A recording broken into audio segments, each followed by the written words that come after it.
They controlled the jockeys, the money, and the outcome, and no one noticed until millions had already been stolen. If you love stories about corruption, greed, and the hidden networks that ran American sports, stick around. This one goes deeper than you think. Cherry Hill, New Jersey, February 8, 1975, 3:47 p.m. 9 horses line up for the 9th race at Garden State Park. The favorite is held back. The long shot crosses first. A trifecta ticket pays $5,394 on a $2 bet. Somewhere in the crowd, 5 men collect $80,000 in winnings. They split the cash. No one at the track suspects a thing. This is not luck. This is business. The operation began 3 years earlier. Boston, May 24, 1972. Joe Barboza sits before a congressional committee. 2 U.S. Marshals flank him. 2 more face the crowd. Additional marshals block every door. Barboza wears dark glasses. A Manchu mustache curls down over stubble. A cigarette juts from his mouth as he takes the oath. Barboza is a former mob enforcer. The Mafia calls him the Portuguese savage. They put a $300,000 contract on his life. He is linked to 24 murders. He is serving 5 years to life for conspiracy to commit murder. He is now a government witness. He tells the committee that half the horses racing in New England are owned by front men for the mob. He names names. Raymond Patriarca, Henry Tameleo. Both are in prison because of him. Barboza explains how the system works. Jockeys frequent mob-owned bars. The Ebb Tide Lounge in Revere, Massachusetts. Arthur's Market in Boston. They drink. They run up tabs. They take loans. When they cannot pay, the mob steps in. This guy was at the Ebb Tide one night, Barboza says. I came on strong. I told him, "You're a big man, everybody caters to you, but you owe $1,500. How come you haven't paid it?" "I'm not catering to you." When I said that, I pulled out a knife. Then another mobster rushes in. He says he will pay the jockey's debt. He tells Barboza to leave the jockey alone. The jockey feels grateful. He owes a favor now. After that, Barboza testifies, the jockey starts pulling horses for the mob. Jockeys were wined and dined, given the best girls, allowed to run up a big tab, Barboza says. If they couldn't pay up, they'd wind up pulling horses. The habit was to slow down 3 or 4 good horses in the same race and bet on long shots. Barboza names 5 jockeys at Suffolk Downs in East Boston. Only one name is made public, Marshall Wilder. Wilder is later banned from racing. The others are Puerto Rican or Argentinian. Barboza does not remember their names. The investigation expands. Federal authorities begin looking at tracks across the country. They discover patterns. Strange betting, favorites losing, long shots winning. Computer records show anomalies. New York, March 5, 1974. Aqueduct Racetrack. 9th race, Jose Amy rides Prince Stoic. The horse is the 2-1 favorite. Amy is 26 years old. He is 5 feet 3 inches tall. He weighs 110 pounds. He was born in Santurce, Puerto Rico. He became the leading apprentice at El Comandante Racetrack in San Juan in 1972. He came to New York in 1973. Earlier that day, a man approached Amy in the jockey's room. The man is Con Errico. Errico is 52 years old. He is a former jockey. He rode his first race in 1946 at age 24. He once won the 1949 Travers Stakes on a horse named Arise. He was suspended more than 50 times for rough riding. He suffered injuries to his hips, ribs, and pelvis. Everyone calls him Scamp. Errico no longer races. In 1972, he took only 2 mounts. In 1973, 1. In 1974, 11.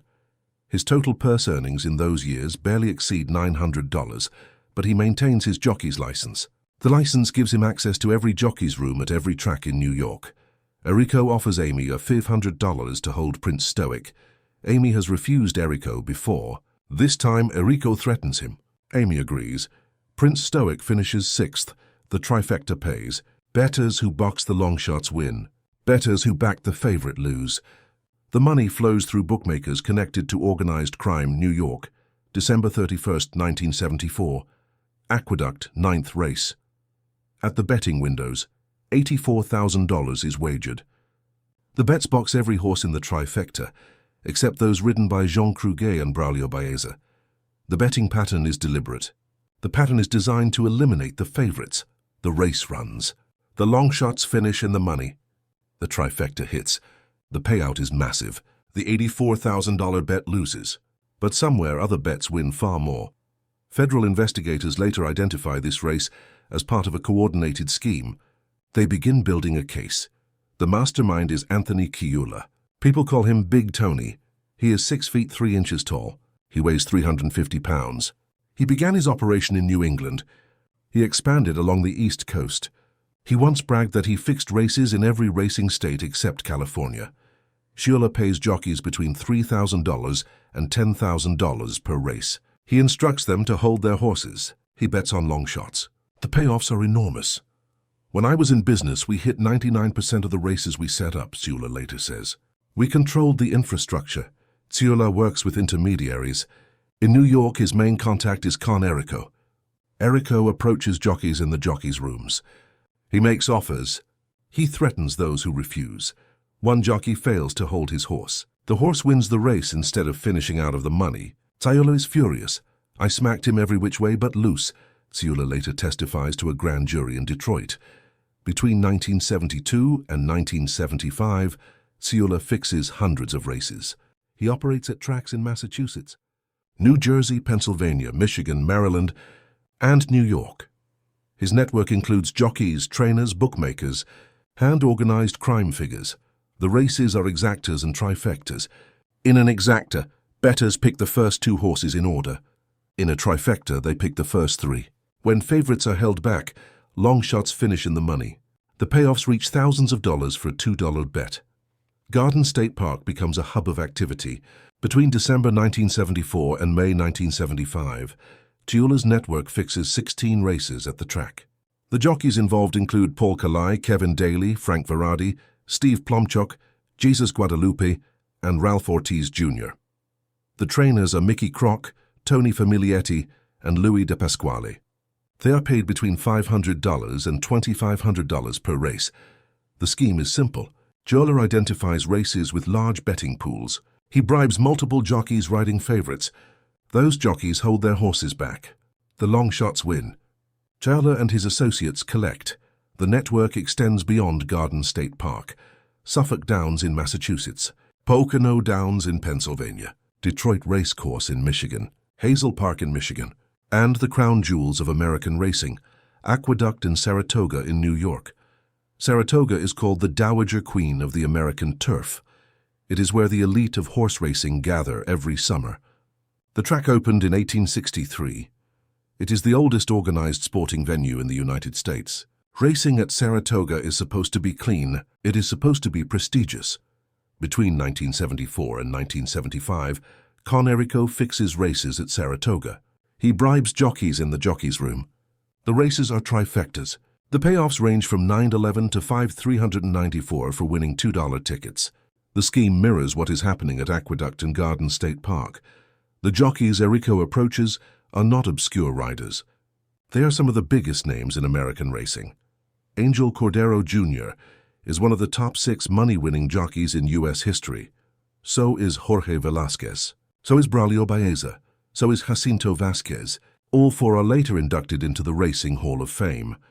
All 4 are named by witnesses as having discussed or participated in race fixing. Other jockeys named include Heliodoro Gustines, who rode Forego, one of the greatest racehorses of the 1970s, Jean Cruguet, who rode Seattle Slew to the Triple Crown in 1977, Eddie Maple, the last jockey to ride Secretariat, Mike Venezia, Eddie Belmonte, Marco Castaneda, Jaime Arellano. Not all of these jockeys are later convicted, but all are named by witnesses. The allegations shake the sport. In 1975, Tony Ciulla is arrested. He is convicted of race fixing. He is sentenced to 4 years in prison, but he does not serve the full term. He becomes a government witness. He agrees to testify in exchange for freedom and a new identity. The federal government places Ciulla in the Witness Protection Program. He is given a new name, Tony Capra. He is relocated. His testimony leads to dozens of convictions. Mount Holly, New Jersey. November 6, 1978, Burlington County Superior Court. The trial of 9 jockeys and trainers accused of fixing races at Garden State Park is in its 19th day. Anthony Ciulla takes the stand. He is clean-shaven now. He weighs 230 pounds. He has lost 120 pounds since his arrest. He wears a dark brown suit with a matching vest, a white shirt with a starched collar, and a wide striped necktie. Gold cufflinks flash as he drinks water from a paper cup. Jeweler calmly answers questions. "I'm a fixer," he tells the jury. "Without me, I don't think these indictments could ever have been made." Defense attorneys move for a mistrial. The motion is denied. The trial continues. Jose Amy testifies. He speaks in Spanish. His words are translated. He describes meeting Con Erico in the jockeys' rooms. He describes refusing bribes at first. He describes being threatened. He describes accepting his first payment of $1,500 on March 5, 1974. Amy lists 7 races where he accepted money to hold horses. All 7 are trifectas. He names other jockeys who discussed fixing races with him. The names cause a hush in the courtroom. Cordero, Velasquez, Baeza, Vasquez, Gustines, Kruger, Maple. Amy has been barred from New York Racing Association tracks. His license has been suspended. A suspension in one state is usually honored in other states. His career is over. December 15, 1978. Mount Holly, New Jersey. After a 10-week trial, the jury reaches a verdict. 5 jockeys are found guilty. 2 trainers are found guilty. 1 jockey and 1 trainer are acquitted. The guilty verdicts are the first in a series of convictions that will eventually total 23. The jockeys convicted are Paul Calais, Kevin Daly, Frank Verardi, Steve Plumchock, and Jesus Guadalupe. The trainers are Mickey Crock and Tony Familietti. They are sentenced to prison terms ranging from probation to several years. Outside the courtroom, Paul Calais speaks to reporters. "He's lying every day," Calais says, referring to Ciula. They should call him Hans Christian Andersen. The convictions do not stop. Federal prosecutors continue building cases. Brooklyn, New York, May 1980. Federal court. Con Erico stands trial on racketeering charges. The trial lasts 6 days. The key witnesses are Jose Amy, Mike Venezia, and Ben Feliciano. All 3 are jockeys. All 3 testify under immunity. They say Erico gave or offered them bribes, ranging from $1,500 to $7,500 to hold their horses. The jury deliberates for less than 5 hours. Erico is convicted. He is sentenced to 10 years in prison and fined $25,000. He is the 23rd person found guilty in race-fixing cases stemming from Tony Ciola's testimony. 16 others have pleaded guilty. 7 more are fugitives. 9 have been acquitted. Erico's conviction proves that the conspiracy reached the highest levels of American horse racing. The races fixed include events at Aqueduct and Saratoga. The jockeys involved include Hall of Famers and Triple Crown riders. The money stolen from bettors reaches into the millions. Erico serves about 5 years in prison. He is released in the mid-1980s. He returns to his home in Brooklyn. He dies in 1993 at age 71. Tony Ciula lives under the name Tony Capra. He moves to California. He lives in Newport Beach, then Malibu, then Santa Barbara. He maintains a high profile. He gives interviews. He brags about his exploits. In 1983, Ciula's wife, Helen, claims a horse out of a race at Hollywood Park in California. She renames it Big Mary's Boy. She is using the name Helen Capra. The California Horse Racing Board investigates. They revoke her owner's license. She is never able to run the horse. Ciula calls a state steward at Del Mar. He is indignant. "You think I need to own a horse to fix a race?" he says. "Would I be stupid enough to try to fix a race with a horse my wife owned? I changed the name of the horse for personal reasons. I named it after my mother and father. My mother really was Big Mary. She weighed 400 pounds. Ciula files a $30 million lawsuit against the Thoroughbred Racing Protective Bureau for invasion of privacy. A U.S. District Court in Los Angeles dismisses the suit. In 1998, Ciula is living in the Santa Barbara area. Then he disappears. He stops giving interviews. He stops appearing in public. He vanishes into the witness protection program. Years pass. No one hears from him. Revere, Massachusetts. June 6, 2003. A man named Tony Capra dies of a massive heart attack. He is 60 years old. Not many people know who he was. His obituary does not mention horse racing. It does not mention race fixing. It does not mention the name Anthony Ciula. His son, Kevin, confirms the death. He does not elaborate. The man who once controlled hundreds of races, who bragged about his 99% success rate, who fixed races in nearly every racing state in America, dies quietly in the same city where he once terrorized jockeys decades before. The scandal exposed how thoroughly organized crime had infiltrated American horse racing. Between 1972 and 1979, federal and state authorities identified approximately 100 fixed races across 5 states. The tracks included Pocono Downs, Garden State Park, Suffolk Downs, Detroit Racecourse, Hazel Park, Aqueduct, and Saratoga. The methods were consistent.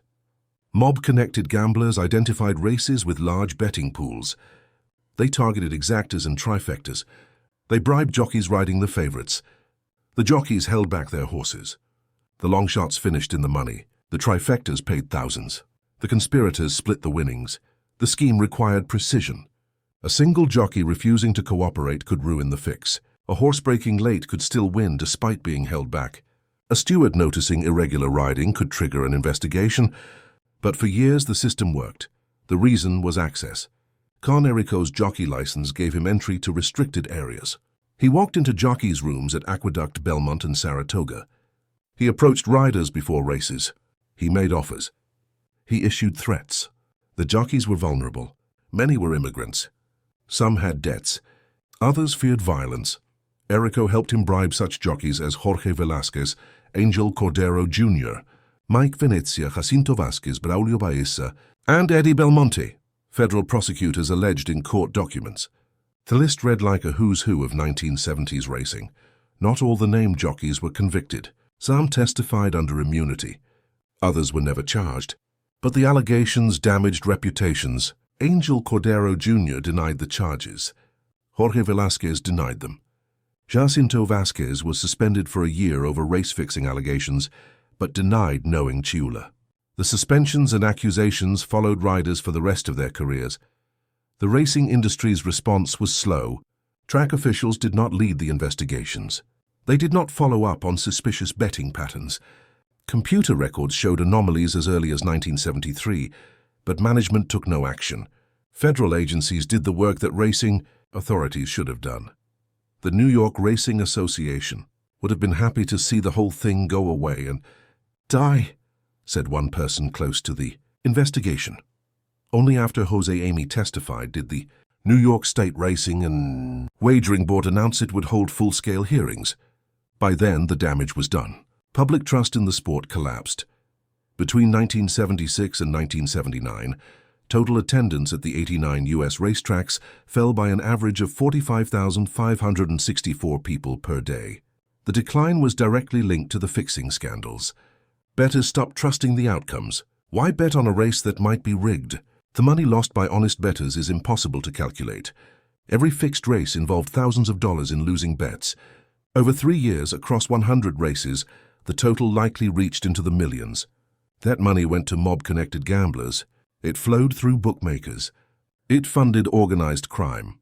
The convictions sent a message, but they did not end corruption. In 2005, another scandal erupted. 17 people were arrested for operating a mob-connected ring that doped horses at Aqueduct and Belmont. Horses were allegedly drugged at racetracks in New York, Florida, and California. The ring placed bets on drugged horses. Doctors, trainers, and gamblers were indicted. The scheme mirrored the methods of Tony Chiula 3 decades earlier.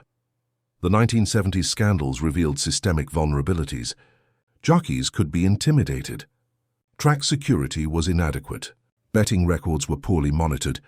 Organized crime had deep connections throughout the industry.